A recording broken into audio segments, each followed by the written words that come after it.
Here's some insight from the ILM visual effects supervisor. Billie Lourd had played some scenes of Leia in The Rise of Skywalker. Lourd's performance as Leia lasts mere seconds in terms of screen time, but Tuvok and the rest of the Rise of Skywalker's visual effects team understood the drama of the moment. It was an emotional thing for everybody to see her in that position. It felt great for us too. If you're going to have someone play Fisher's part, it's great that it's Billie, because there are a lot of similarities between them that we were able to draw from. The real challenge was just making the Leia footage we had to work with in that scene. As far as where the footage of the young Leia comes from, Rise of Skywalker co-writer Chris Terrio recently told The Hollywood Reporter that the filmmakers used images from Return of the Jedi. The limitations of that archival footage also meant that the flashback scene had to be kept short and sweet. What you see is what we developed, says visual effects supervisor Guyette, shooting down speculation that there might be a longer version of Leia's Jedi training. The idea was to provide the great surprise where they take the helmets off, and you see Luke and Leia's younger faces. We scoured outtakes from the original movies, and we took some pieces, and then had to try to figure out the technical aspect of putting that shot together. As to whether Leia's likeness might ever be used again in a Star Wars movie, Guyette suggests that's up to the actress's family, particularly Lourd. So this is interesting because, first of all, why is Leia a Jedi? She never had any interest in being a Jedi, so then they had to explain that by making a cutscene of her getting trained by Luke, and then further pushing their agenda by her beating Luke, which doesn't even make sense because Luke's a Jedi Master teaching his Padawan. Then they're saying there's no more footage. That's literally the scope of Leia's training, that little battle with Luke. So this movie, as always, doesn't explain anything or put any weight on anything to justify it. Nothing is earned, yet they have to throw in a little 10-second cutscene to be like, yeah, see, we explained it. Leia trained from Luke and she beat Luke. It's like a child that lies and then you call them out on it, so then the child has to lie again to cover that, and then you call them out on it, and then they have to lie and keep lying and keep lying. One lie on top of another lie. That's what this Disney trilogy has become. It's just one thing after another trying to cover up the mistake before it. When you see her in this movie, it's the live action element of her face taken from outtakes of either The Force Awakens or The Last Jedi, and then building a digital carry around that face, he explains. She's wearing a new costume, she's got new hair, she's got new jewelry. We didn't want it to feel like we'd simply taken previous shots from previous movies, just edited her in. We wanted her to be unique in this movie, and wanted her to be integrated into the scenes. But yet, that's literally what you did. You took scenes from Force Awakens and The Last Jedi to put her into this film. We didn't want it to feel like we'd simply taken previous shots, but yet you took previous shots. So we're just stupid?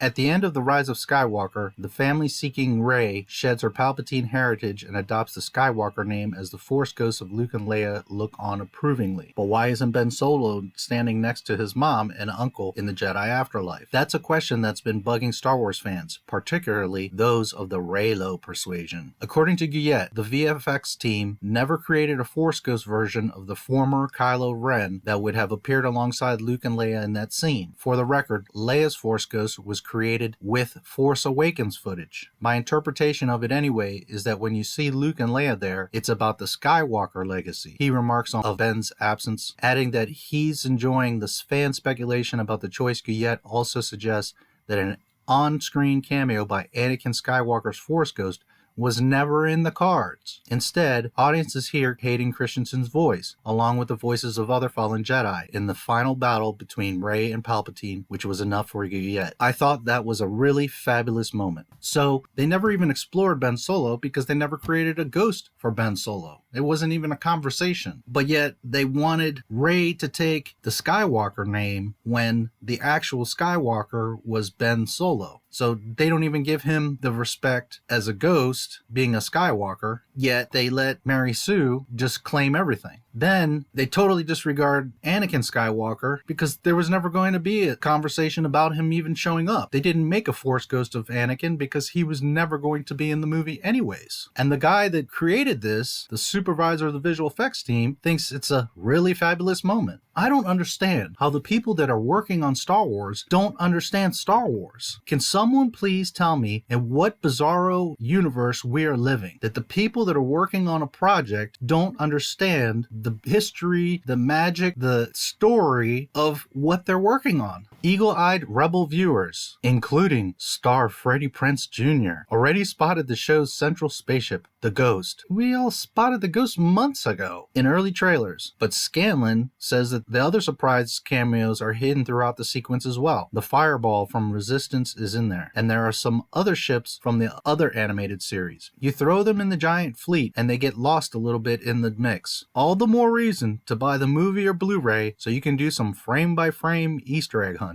The Ghost is one of the most recognizable ships in the Star Wars universe. It's not like some mystery or big deal, Freddie Prinze. And you can see they're just throwing ships in there just for fan service. Wouldn't it have made sense to cut that Rebel fleet down by half and actually distinguish the ships? They can't even do fan service correctly. If you're going to bring in these ships, well then let us see them. Accentuate the fact that, oh look, there's the Fireball, there's the Ghost. Instead, you just made this wall of ships that is totally confusing when in the last movie they called out for help and not one ship showed up. All of a sudden, 6 million ships show up. Where did all these people come from? And apparently they're not even the Resistance because they all weren't communicating. They all didn't come help in the last movie. And the First Order says, oh, well, they're just people. And as you can see, even the VFX team is in on it. All the more reason to buy the movie on Blu-ray so you can do some frame-by-frame Easter egg hunting. That's what this whole movie is. It's about trying to sell merchandise. Throw a bunch of shit in there so that we have 10,000 different toys to sell.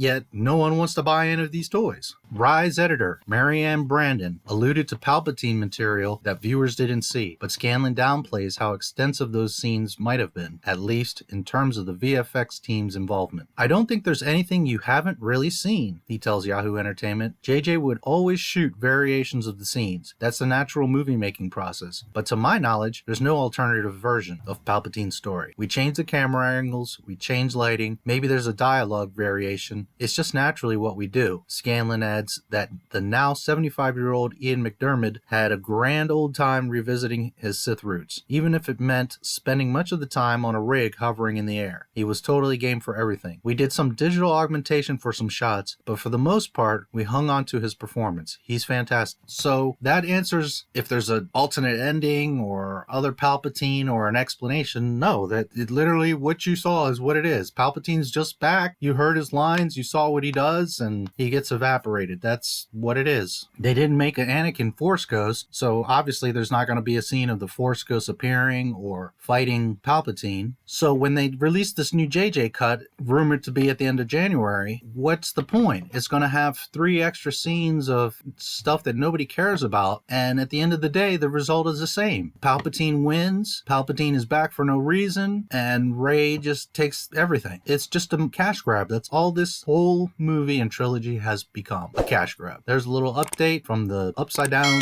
Disney world. Please like, subscribe, and comment on the video. May the Force be with you.